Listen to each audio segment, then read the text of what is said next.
ఒకే అంశం నేర్చుకుంటూ ఉన్నాం. ఆ అంశం ఏంటంటే దేవుడు పెట్టిన పరీక్షలో గెలవాలి, గెలిచిన వారిని నేర్చుకుంటూ ఉన్నాం. దేవుడి స్తోత్రం. దేవుడు పరీక్షలో పెడతాడా? పెడతాడు. దేవుడు పెట్టే దాన్ని ఏమన్నారంటే పరిశోధన. రైతులు చెప్పండి, దేవుడు పెట్టే దాన్ని ఏమన్నారు? పరిశోధన. సాతాను పెట్టేదాన్ని ఏమన్నారు? శోధన. దేవుడి దగ్గరికి వస్తేనేమో పరిశోధన, సాతాను దగ్గరికి వస్తేనేమో ఒకటి ఈ లైఫ్ లో రెండు జరుగుతుంది. ఒకటి పరిశోధన జరుగుతుంది, సాతాను శోధన. జాగ్రత్త. పై తరగతికి వెళ్తావు, ఉన్నతంగా ఉంటావు, చక్కగా ఉంటావు, బాగుంటావు, అభివృద్ధి అవుతావు, ఆశీర్వదించుకుంటావు, దీవులు వస్తుంది, కృప వస్తుంది, కోరుకున్న తగ్గుతుంది. అరుణు జనమా, ఈ రెండింటిలో జాగ్రత్తగా ఉండు. పరిశోధనలో ఉన్నావు, శోధనలో ఉన్నావు, తెలుసుకొని జాగ్రత్తగా శోధనలో ఉన్నా పరిశోధనలో ఉన్నా ప్రభు మీద అనుకో, నువ్వు గెలుస్తావు. అలాగే నేను బైబిల్లో నుండి కొన్ని విషయాలు చెప్పుకుంటూ వచ్చాను. మొదటి వ్యక్తి అబ్రాహాము, రెండవ వ్యక్తి యోసేపు, మూడవ వ్యక్తి యోబు గారు, నాలుగవ వ్యక్తి దానియేలు. గత వారం మనం ధ్యానించాం. హల్లెలూయా.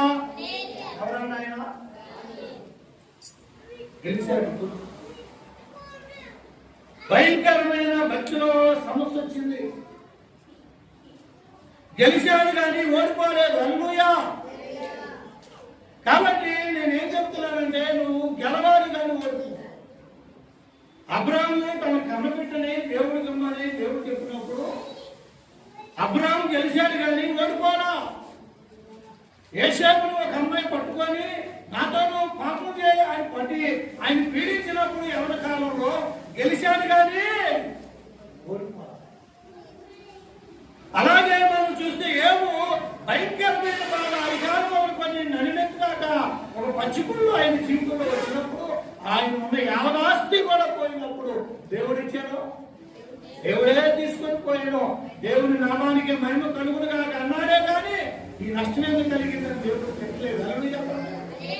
మీ ఇంట్లో పశువులు తెచ్చుకొని పెట్టుకో, పొలం పండపోతే చెట్టుకో, ఒక వస్తువు చెడిపోతే చెట్టుకో, ఒక దేవుడు ప్రాబ్లం చెట్టుకో, అప్పు పెరిగిందో చెట్టుకో, అవమానం వచ్చిందో చెట్టుకో, నిందొచ్చిందో చెట్టుకో, సమస్య వచ్చిందో చెట్టుకో, ఇబ్బంది వచ్చిందో చెట్టుకో, ఇల్లాగిపోయిందో చెట్టుకో, భార్య తిట్టిందో చెట్టుకో, ఇంట్లో ఇబ్బంది కలిగిందా చెట్టుకో. ప్రభు మీద అనుకో, దేవుడే అద్భుతాన్ని నీ లైఫ్ లో చేస్తాడు. హల్లెలూయా.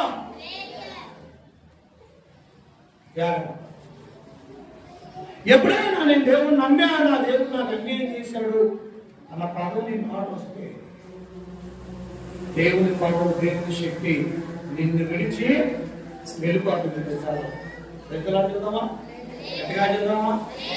ఇప్పుడు బైబిల్లో ముగ్గురు వ్యక్తులు ఉంటారు, వీళ్ళకు కూడా శోకం వచ్చింది. దానియేలు గ్రంథం, దానియేలు గ్రంథం తొందరగా చదువుదాం. 3వ అధ్యాయం 27వ వచనం. దానియేలు గ్రంథం 3వ అధ్యాయము. అధిపతి, సంస్థానాధిపతి, రాజు యొక్క ప్రధానమంత్రులు ఇప్పుడు వచ్చి ఆ మనుషులను పరీక్షించి వారి శరీరానికి అగ్ని హాని చేయక ఉండుటయు, వారి తల వెంట్రుకలు ఇంటికి కూడా కాలిపోకుండా ఉంటున్నాయో, వారి యొక్క వస్త్రాలు చిరుకోకుండా ఉంటున్నాయో, అగ్ని వాసనైన కలగకుండాయో చూశారు. గట్టిగా చూడమా. ఎవరేమో షడ్రకు, మెషకు, ముగ్గురు భక్తులు. ఈ మధ్యాహ్నం నువ్వు భక్తుడు లేకపోతే భక్తుడు కాదు. గమనించారా?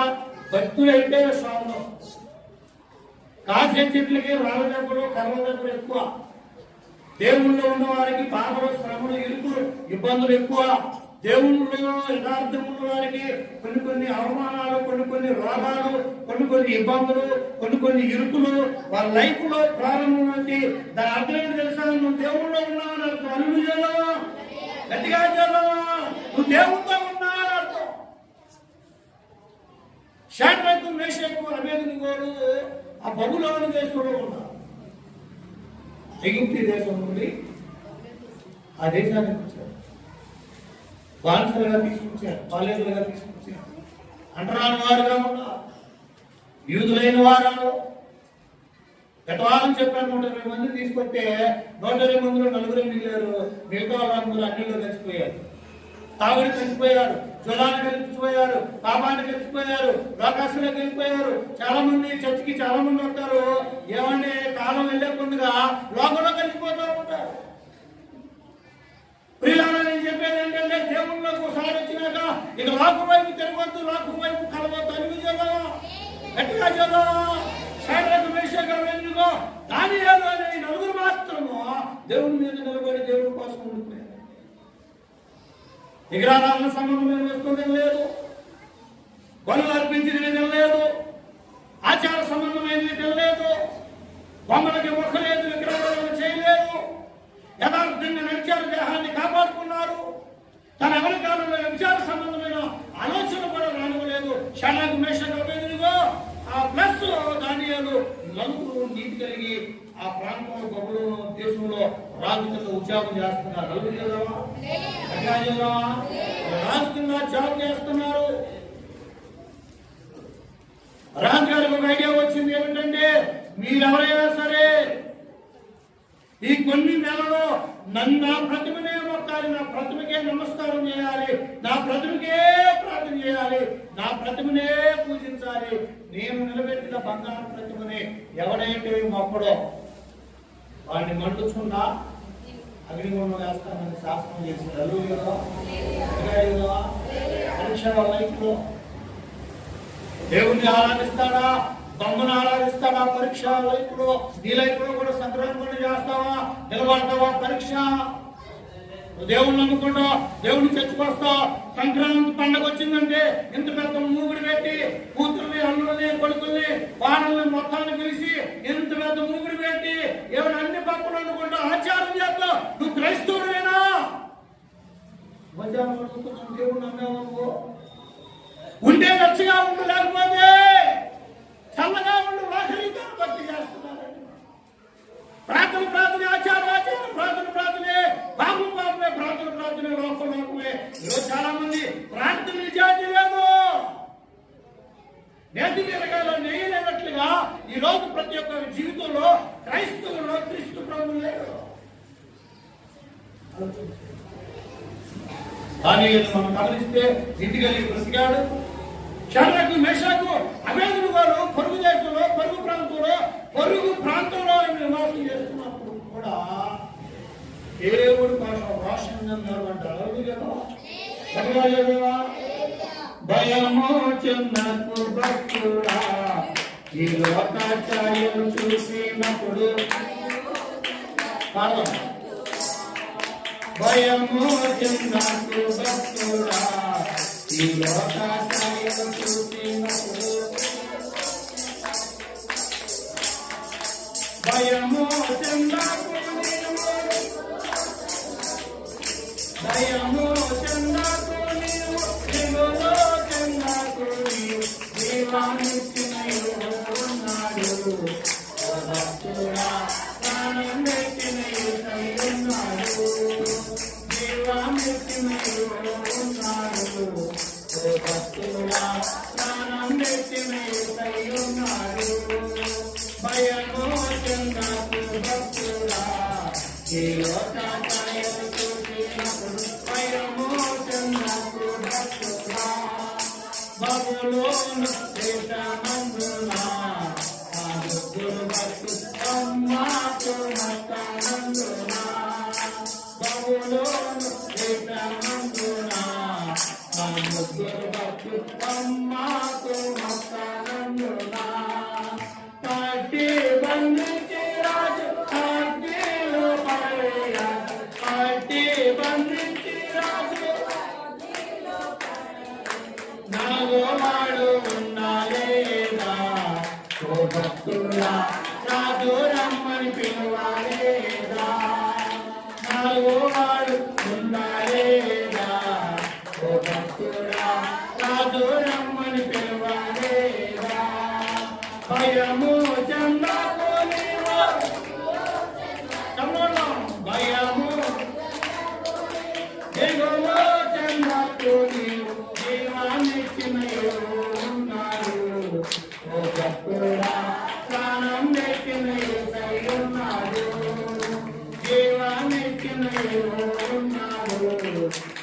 భక్తులా ప్రాణం పెట్టిన యేసయ్య ఉన్నాడు.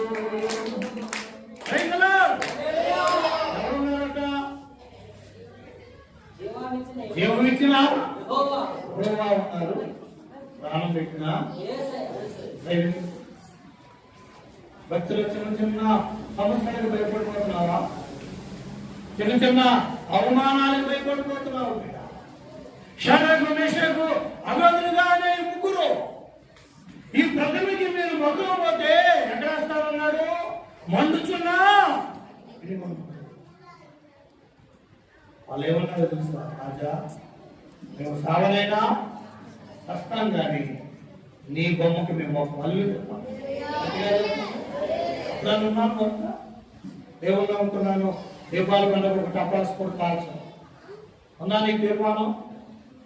సంక్రాంతి పండుగ మందే, దీపాల పండుగ మందే, వినాయక పండుగ మందే, అన్ని మంది ఆచారాలు అన్ని చేసుకున్నావు. ప్రభువు నమ్మినాక నీకు వాటి జోలికి పోవు. వెళ్ళు చేద్దామా, గట్టిగా చేద్దామా?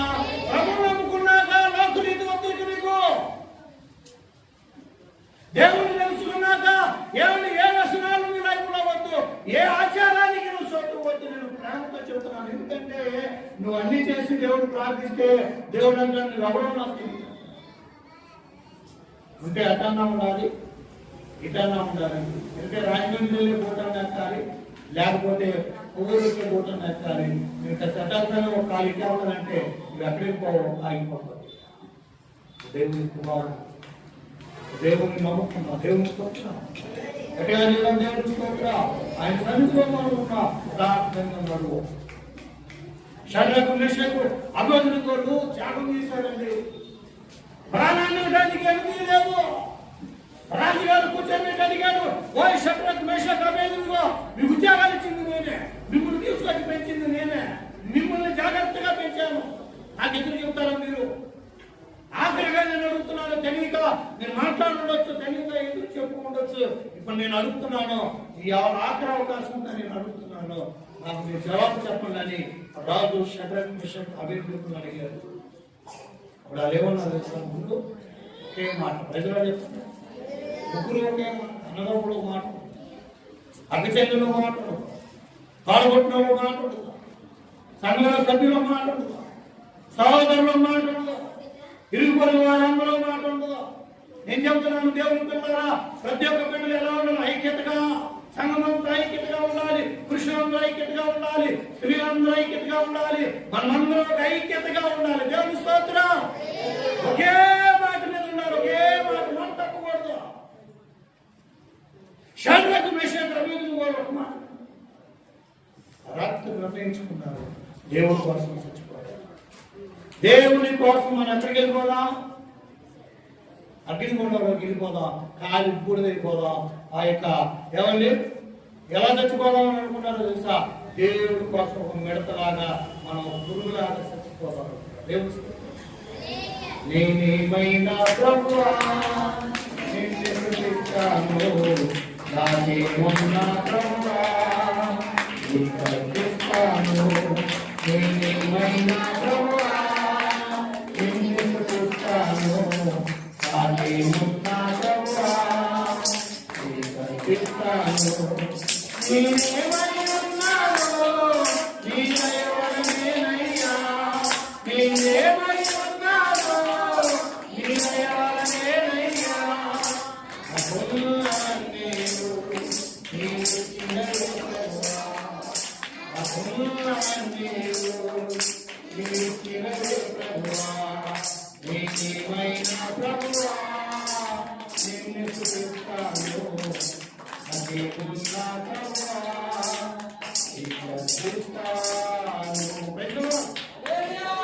ఏమనుకున్నారు?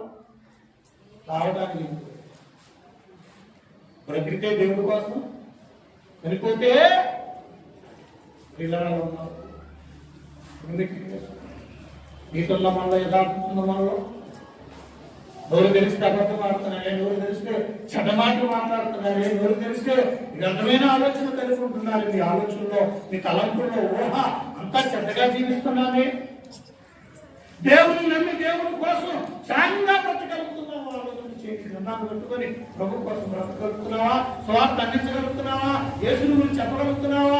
యేసు కోసం జీవించగలుగుతున్నావా? సిగ్గుపడకుండా నేను యేసుని నమ్ముకున్నానని నువ్వు అనేక మంది ద్వారా అన్యుల మధ్య నిలబడి నువ్వు చెప్పగలుగుతున్నావా?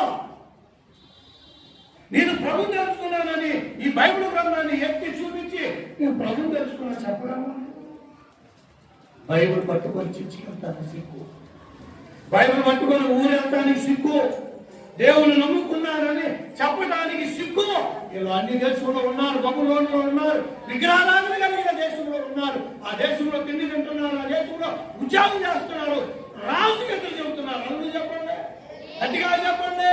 రాజుకి ఎదురు చెబితే చచ్చిపోతారని తెలుసు, సాగుకు తెగించి దేవుడిని ఆడుకున్నారు. లైఫ్ ఎలా ఉన్నావు? నిలబడుతున్నావా నీవు? దేవుని కోసం నిలబడుతున్నావా నీవు? దేవుని మాట కోసం ప్రాణం ఇవ్వడానికైనా నువ్వు సిద్ధంగా ఉండగలిగావా? నువ్వు ఆలోచించి ఓడిపోతున్నావు, అన్ని విషయాల్లో ఓడిపోతున్నావు. భర్త దగ్గర భార్య, భార్య దగ్గర భర్త ఓడిపోతున్నారు. దేవుని తల్లిదండ్రులు పిల్లల దగ్గర ఓడిపోతున్నారు. ఓ కుటుంబం మీరు దేవుడి దగ్గర ఓడిపోతున్నారు, ఇరు పొరుగు వారు దగ్గర ఓడిపోతున్నారు. అన్ని విషయాల్లో మనం ఓడిపోతున్నాం. దేవుళ్ళు గెలవాలని చెబుతున్నాను. దేవుని స్తోత్రం. ప్రార్థనలో గెలు, విశ్వాసంలో గెలు, విగ్రహారాధనలో గెలు, ఆ విచారంలో గెలు, అన్నింటిలో నువ్వు ఓడిపోవడానికి వీలు లేదు. నువ్వు గెలవడానికి దేవుడు నిన్ను ఎన్నుకున్నాడు. దేవుడు చూస్తున్నావు. షడ్రకు, మెషక్, అబేద్నెగో అనే ముగ్గురు చెప్పిన మాటలకి రాజుగారికి ప్రశ్న కోపం. ఆ మాట మీరు వినరా అని అడిగారు. మేము కావాలని చచ్చిపోతాం కానీ రాజా ఈ మాట మేము వినము.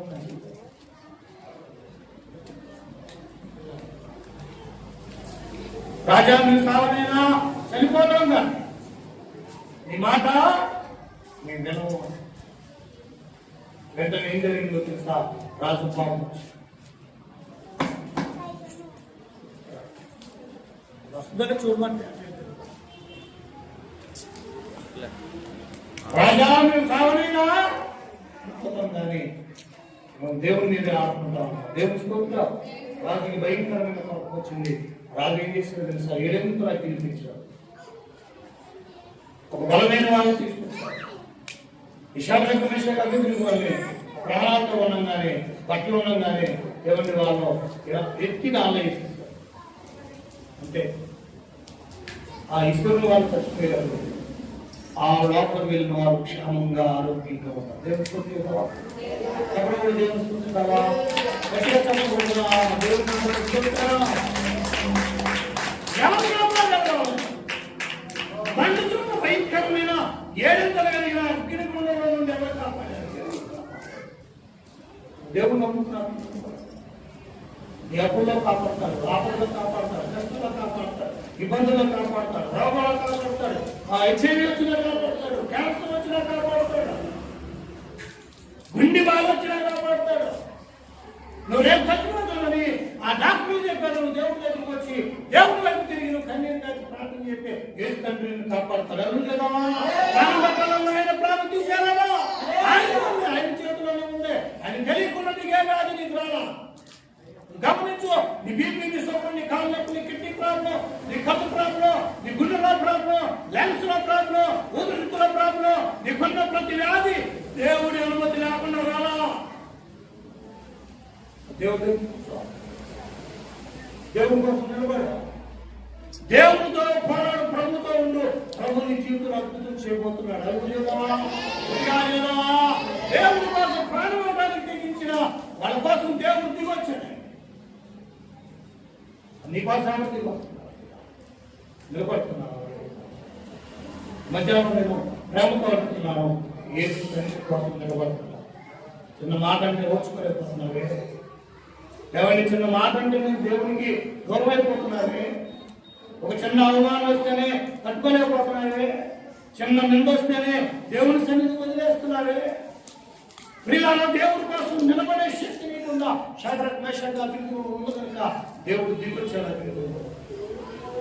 ఆ ముగ్గురితో పాటు దేవుడు తిరిగాడు. అగ్నిగుండాన్ని ఏసీగా మార్చాడు. గట్టిగా చెప్పండి. అగ్నిగుండంలో చల్లగా మారిపోయింది. అప్పుడు రాజు అద్దంలో కూడా చూస్తూ ఉన్నాడు. యజ్ఞములలో ఎల్లుడు మారిమసైపోతారు అని అనుకుని చూస్తున్నాడు. అలా చూడగా ఒక వింత జరిగింది. ఒక ఆశ్చర్యమైన ఆ దృశ్యాన్ని ఆయన చూశాడు. ముగ్గురు వేస్తే నలుగురు కనపడతారు. నలుగురు చెప్పండి, గట్టిగా చెప్పండి. ముగ్గురు విధానంలో వేస్తే ఎంతమంది ఉన్నారు? నలుగురు వ్యక్తులుగా ఉన్నారు. నాలుగు ఆయన మొహం దేవతల మొహంగా మంకుతూ ఉంది. ఆ తెగ మెరుస్తుంది. వెంటనే ఆ ముగ్గురిని పైకి రమ్మని తీసుకుని దేవతతో ముగ్గురు పైకి తీసుకొచ్చి దేవతలు ఆ ముగ్గురిని పరీక్షించమని చెప్పారు. అప్పుడు మనం చదివిన వాక్యం, పరీక్షిస్తే అగ్ని వాసన కూడా తగలేదు. అల్లు చెప్పండి, గట్టిగా చెప్పండి. ఏంటి కూడా కాదు. ఎవరు నేనేం చేయగలరు? అదైన కొంతమంది అంటారు, నేను చేయలేవు. దేవుని కలిగి ఉండే నీకేం కాదు. నువ్వు దేవుని నమ్మకపోతే అన్ని బాధల శ్రమలను తీసుకోవచ్చు. నువ్వు దేవుని కలిగి ఉంటే ఏమి కాదు. నీ లైఫ్ లో అద్భుతాన్ని నువ్వు చూడగలవు. దేవుని స్తోత్రం. ఆశ్చర్యాన్ని నువ్వు చూడగలవు. దేవుని స్తోత్రం. నిలబడు ప్రభువులో ఓడిపో. ప్రాణం మీదకి వచ్చిన ఒక ఆయన బయలుదేరి పెళ్లి చేసుకొని అనుకున్నారా, వివాహం చేసుకొని ప్రమాణాలు చేసుకొని భార్యను తీసుకొని బయలుదేరి వెళ్తున్నాడు. మార్గ మధ్యలో అడవి వచ్చింది. ఆ అడవిలో గుండా వెళ్ళాలి. బస్సులు, ట్రైన్లు, విమానాలు, కార్లు ఉన్న రోజులుగా నడుస్తూనే భార్యను తీసుకొని వెళ్ళాలి. ఆ వెళ్తూ ఉన్నాడు. వెళ్తున్న సమయంలో ఎదురుకుండా ఒక ఎలుగుబంటు నడుచుకుంటూ వస్తాం. ఎక్కడ చెప్పాలి? అక్కడ అడవిలో.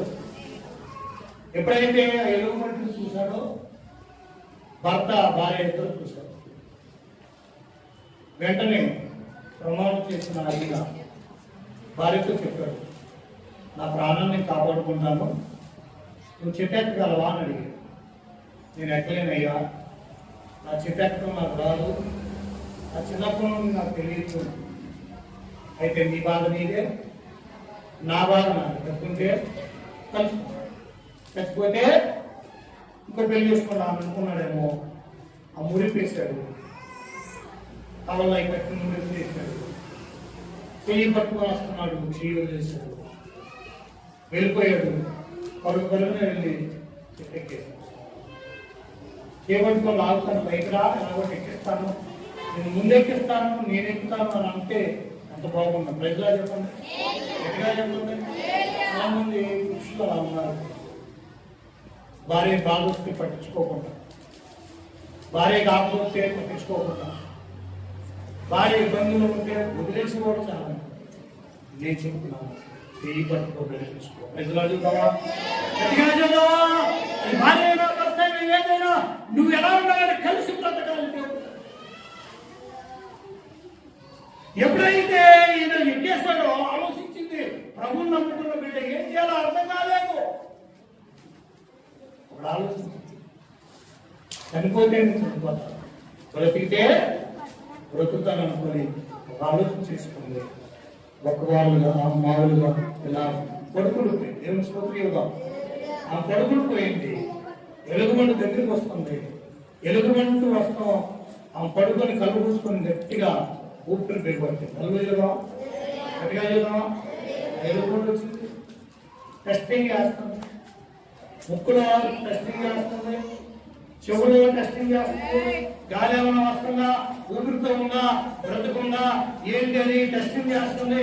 ఈ మనిషి బ్రతుకున్న ఆనవాళ్ళు తెలిస్తే చీల్చి చంపి ఆ ఎలుగుబంటు అమ్మాయిని చంపి ఆ అడవిలో లాక్కి ఎలుగుబంటు సత్యంగాని ముక్కు. ప్రజలు చెప్తుంటే గట్టిగా చెప్పండి, మనమైతే చచ్చిపోయిన అన్ని మాసాలు అదేవిధంగా చచ్చిపోయిన చోట దినాలు చేస్తే వెళ్ళి అక్కడ పోటీ చేస్తాం. బ్రతుకున్నప్పుడు వెళ్ళి పలకరించో, బ్రతుకున్నప్పుడు వెళ్ళి చూడవు. కానీ చనిపోయి కార్యక్రమం పెట్టుకొని జన కార్యక్రమం జ్ఞాపకార్థకోవటం పెట్టుకుంటే వెళ్ళి మనం ఫోన్ చేసి ప్రభుకి దూరం అయిపోయి రోగాన్ని తెచ్చిపెట్టుకుంటున్నా. జాగ్రత్తగా దేవుని నమ్మిన నీవు జాగ్రత్తగా బ్రతకాలి. దేవుడు నీ దేహాన్ని కాపాడుకోవాలి. కళ్ళిచ్చిన దేవుడికి నీ కళ్ళతో దేవుని మయపరచాలి తప్ప నా కళ్ళు నేను ఇష్టపడుతున్న బ్రతుకుతాడు కుదరదు. తలిచిన దేవుడికి, ప్రేమించిన దేవుడికి నా ప్రేమ నా ఇష్టం అని చెప్పి నీ ఇష్టం అనుకుంటే ప్రేమ స్ట్రోక్ వచ్చి చచ్చిపోతావు. నీ ప్రేమలో చెడ్డ విధానాలను ఆలోచించాలనుకోండి, నీ ప్రేమ పాడైపోయింది. ప్రేమ కట్టేయకపోతే చేతరించిన దేవుడికి నీ చేతులతో మైండ్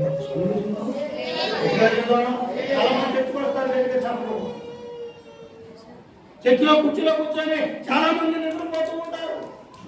దేవుని పిల్లలారా ఆలోచన చేయండి. దేవుడు చాలా గొప్పవాడు. ఆయన ఇచ్చిన అవయవాలతో ఏం చేస్తున్నాడు ఆలోచి. దేవుడు ఇచ్చిన దేహంతో దేవుడిని మనం మైపడుతాం, పరిశుద్ధంగా పడుతాం. అల్లు చేద్దాం, గట్టిగా చేద్దాం. ఈ అమ్మని టెస్టింగ్ తీసుకుని చచ్చిపోయింది అమ్మ అనుకుని వెళ్ళిపోయింది. వెంటనే చాలాసేపటికి ఎంతసేపు బేపాటి లేక కళ్ళు చేసుకుంది. వెంటనే వేసి కూర్చుంది. దేవుడికి స్తోత్రం గట్టిగా చెప్పండి. ఎవరికి స్తోత్రం చెప్పింది? భర్త గొప్ప దిగి వచ్చి ఏమడిగాడో తెలుసా? ఎలుగుంటూ నీ చెవులో ఏదో చెప్పింది. ఎలుగుండి ఏం చెప్పింది? నీ చెవులో నువ్వు ఎలా కాపాడబడ్డావు, నువ్వు ఎలా బతికావు, అసలు నేను ఎందుకు పుట్టుకోలేదు, నేను తప్పకుండా ఎందుకు వెళ్ళిపోయింది, నువ్వు చాలా ఉపాయంగా చేయగలిగావు, మంచిది, దేవుడు నిన్ను నాకు మళ్ళీ దక్కించాడు అన్న మాట పోయింది. ఏం చేశాడండి? నీ చెవులో ఎలుగుండి ఏదో చెప్పింది. అదే చెప్పు అని అడిగాడు. అదే వస్తుంది కదా. చూసారంటే ఎంత దారుణమైన వ్యక్తులు ఉంటారు ఈ లోపల. చాలా జాగ్రత్త దేవుడి ద్వారా. దేవుడిని నమ్ముకొని దేవుని మీద ఆనుకొని ప్రాణం పోయే సమయంలో కూడా నా దేవుడు ఉన్నాడని నిలబడ్డావా, నీ ప్రాణం పోదు, నీతోనే ఉండగలదు. వచ్చేసింది, ప్రాణం పోయేస్తుంది, వచ్చి నిలబడంటే ఇంతే. నిలబడిపో దేవుడి మీద విశ్వాసం, ప్రాణం దేవుడికి. షాద్రక్ మెషక్ అబేద్నెగో వెళ్ళిపోయాడు, తెగించేశాడు, అవడానికి రెడీ అయిపోయింది. దేవుడు దేవదూతలు మనకు కాపాడాడు. అగ్ని వాసన తగలేదు, ఎంట్రెక్ కూడా కాలేదు. అల్లు చూడవా, అదిగా చూడవా, ఆయన బట్టలు కూడా కాలేదు. అక్కడ ముగ్గురు వేసుకున్న అంగీలు ఎలా ఉన్నారు? దేవుడు నమ్ముకున్న కృప, దేవుడు నమ్ముకుని రాగలప, దేవుడు నమ్ముకుని ఇబ్బందులప, దేవుడు నమ్ముకుని కష్టాలప, దేవుడు నమ్ముకుని అవమానాలప, దేవుడు నమ్ముకుని నిందలప, దేవుడు నమ్ముకుని ఇల్లు లేదు, దేవుడు నమ్ముకున్న స్థానం లేదు, దేవుడు నమ్ముకున్న ఏమీ లేకుండా నిరోధమైంగా ఉన్న కారణం ఏంటో తెలుసా? నువ్వు నిజంగా దేవుడిని నమ్మడం, నువ్వు నిజంగా సరి అయిన ప్రార్థన చేయట్లా, నువ్వు నిజంగా దేవుడిలో యథార్థంగా లేవు, నిజంగా దేవుని పవర్, దేవుని శక్తి, దేవుని ఆత్మ నీ గుండెల్లో, నీ హృదయంలో, నీ శరీరంలో, నీ కుటుంబాన్ని తాకలేదు. కారణం ఏంటంటే నువ్వు నామకార్థంగా వాడుక వేడుక తెచ్చుకోవచ్చు, పాట మాత్రం వెళ్ళిపోతున్నావు, ఆనందం వెళ్ళిపోతావు, చప్పుడు మాత్రం వెళ్ళిపోతున్నావు, ఎవరిని వాక్యం వింటున్నావు వెళ్ళిపోతున్నావు. కానీ వాక్యం ప్రకారంగా నీ లైఫ్ లో ప్రతిలాపోతున్నావు. దేవుడు నమ్ముకున్న సినిమా వల్ల, దేవుడు నమ్ముకున్న సుఖమా వల్ల, దేవుడు నమ్ముకున్న సంపూర్ణ అర్థమైన దృశ్యాలు నీ జీవితంలో మారలా. దేవుడు నమ్ముకున్నది బ్రతుకులో మార్పు లేదు. మార్పు చెందాలి. అడుగు చేద్దామా, గట్టిగా చేద్దామా? ఏం చదవాలి? దేవుడు నమ్ముకున్న సుఖాన్ని, దేవుడు నమ్ముకున్న దేవుళ్ళో ఉంటుంది. దేవుని కలిగి ఉన్నావు. అక్కడ ఉన్న వారికి అంత అన్నం పెడుతుంది. తెలియదు విశ్వనాథ తనం నీరు ఎప్పటికీ పోలేదు. దాన్ని వెళ్తున్నాడు, అడుగుతున్నాడు, కనిపిస్తే 50 రూపాయలు భోజనం కట్టి చేతిలో పెట్టి చదువు కదా. సరికాకుండా ఎవరన్నా వరుకుతూ ఒక అడుక్కున్నవాడు కనిపిస్తే గబగబా కొట్లో షాప్లోకి వెళ్ళి ఒక దుప్పటి కొని తీసుకెళ్ళి కప్పు అల్లుడుగా ఉన్నారయ్యా. చర్చికెళ్తే సేరేస్తారేమో, చర్చికెళ్తే దొప్పిస్తారేమో, చర్చికెళ్తే బైబుల్ ఇస్తారేమో ఫ్రీగా, చర్చికెళ్తే భోజనం పెడతారేమో, చర్చికెళ్తే కోటిస్తారేమో, చర్చికెళ్తే కోడవుతుందేమో అంటున్నావేమో. నీవెవరో నేర్చుకో బిడ్డ. తీసుకునేటికంటే ఇచ్చుట చాలా చాలా చాలా మంచిది. నీకంటే కాదు ఆయన యథార్థంగా ఉంటుంది బిడ్డ. దేవుని కోసం బ్రతికాడంటే మరణం తప్పించబడి అగ్ని సల్లారిపోయి దేవుని శక్తితో షడ్రక్ మెషక్ అబేద్నెగోలు నిలబడిపోయారు. వెంటనే రాజు సాష్టాంగపడి నమస్కారం చేసి దేవుని భక్తులు ప్రజలు నిజంగా దేవుడు దేవుని భక్తుడు ఆయనకి నీటికి సాధించుతున్నావా? అక్కడ అతనితో ఎదురుతో గొడవ పడుతున్నావా? ప్రతి ఒక్కరిని విరోధం చేసుకున్నావా? నీ ఫ్రెండ్స్ని విరోధం చేసుకుంటున్నావా? లేకపోతే నీ కుటుంబాన్ని విరోధం చేసుకున్నావా? అక్క చెల్లెల్లో కోపటాలు వస్తున్నాయా? ఎక్కడ ఏంది రాకూడదు? ప్రభువు అనుకున్నా అందరిని ప్రేమిస్తూనే బ్రతుకుతాం. అల్లు లేదా గట్టిగా లేదా? భార్య అంటే భర్త, భర్త అంటే భార్య, పిల్లల కుటుంబం, ఇల్లు, రాకిలి, బంధువులు, స్నేహితులు, రక్షణలు, గ్రామం, ప్రజలు, ప్రపంచంలో ఉన్న మానవాలందరితో కూడా సమాధానంగా బ్రతుకుతూ నేర్చుకున్నాం. హల్లెలూయా. షడ్రక్, మెషక్, అబేద్నెగో తెలుసు. నీ లైఫ్లో కూడా గెలువు. నీ భర్త తిప్పాడు గెలువు, నీ భార్య తిప్పింది గెలువు, నీ కుటుంబంలో నెమ్మది లేదు గెలువు, ఆస్తి తగాదాలు అన్నదమ్ములతో గెలువు, ఇబ్బందులు కలిగి గెలువు, నీ స్నేహితులతో గెలువు, నీ కుటుంబంతో గెలువు, నీ బంధువులతో గెలువు, అందరితో నువ్వు గెలువు. ప్రజలు చేద్దాం, గట్టిగా చేద్దాం. దేవుడి కోసం నిలబడు. నీ నోటి నుండి చెడ్డ మాట ఒక్కడు కూడా రాకూడదు. మధ్యాహ్నం చెప్పే గొప్ప మాట ఏంటంటే, నువ్వు ప్రభువుని నమ్ముకున్నావు కదా, నీ నోటి నుండి ఒక చెడ్డ మాట కూడా రాకూడదు. తీర్మానం చేసుకో. సావైతే దేవుడి కోసం బ్రతికితే ఇవాళ వీళ్ళ దేవుని మనకి చాలా అనారోగ్యం ఉంది. నీ ప్రేమతో గొప్ప మాట, నీ అనారోగ్యం దేవుడికి తెలుసు. అల్లు చెప్పండి, గట్టిగా చెప్పండి. నీ బీపీ దేవునికి, నీ షుగరు దేవునికి. నేను చెప్పే మాట ఏంటంటే, దేవుడి దగ్గర ప్రతిరోజు నీ రోగం నిమిత్తం ప్రభుత్వం ప్రార్థించే. యేసు నామములో రోగం నిన్ను విడిచి వెళ్ళిపోవును గాక.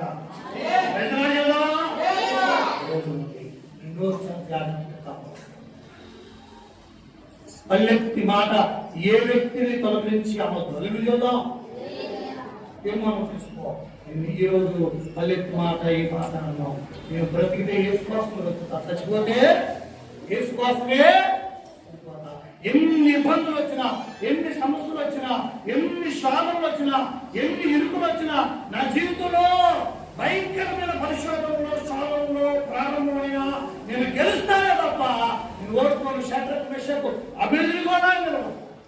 రాబోయే దినాల్లో మన గవర్నమెంట్ వాడు ప్రార్థన చేస్తే కొన్ని పథకాలు మీకు ఇవ్వాలన్నా ఎవరు పథకాలు?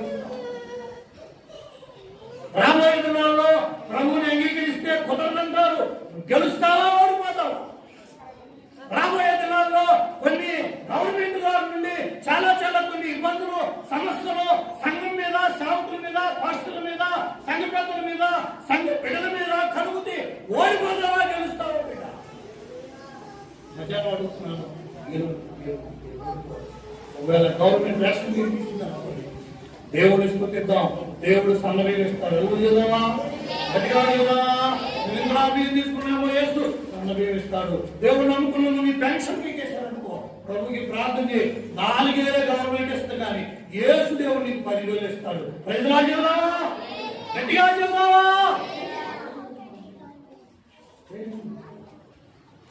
ఓడిపోవద్దు, ఎక్కడ ఓడిపోవద్దు. ఈ మాట దేవుడు మనందరి కోసం జీవించుకుంటారు. ప్రేమ కలిగి నిలువకాలి. ప్రతి ఒక్కరు ఈ మధ్య నువ్వు ఎక్కడెక్కడ ఓడిపోయావో బిడ్డ నీకు తెలుసు. చాలా సార్లు ఓడిపోయావు, గెలవలేదు. నీ ఇంట్లో ఓడిపోయావు, బయట ఓడిపోయావు. అన్ని విషయాలు షడ్రక్, మెషక్, అబేద్నెగో వాళ్ళు ఎక్కడ ఓడిపోవాలి, వాళ్ళ భక్తులు ఎక్కడ ఓడిపోవాలి. తిండి విషయంలో కూడా ఓడిపోలేదు. నువ్వు తిండి విషయంలో ఓడిపోతున్నావేమో బిడ్డ. దేవునికి అసహ్యమైన పదార్థాలు తింటున్నావేమో, దేవునికి ఇష్టం లేని ఆ యొక్క ఆహారాన్ని ముట్టుకుంటున్నావు. చాలాసార్లు ఓడిపోతున్నావు, దశంగా ఓడిపోతున్నావు. ప్రాణానికి క్రయణం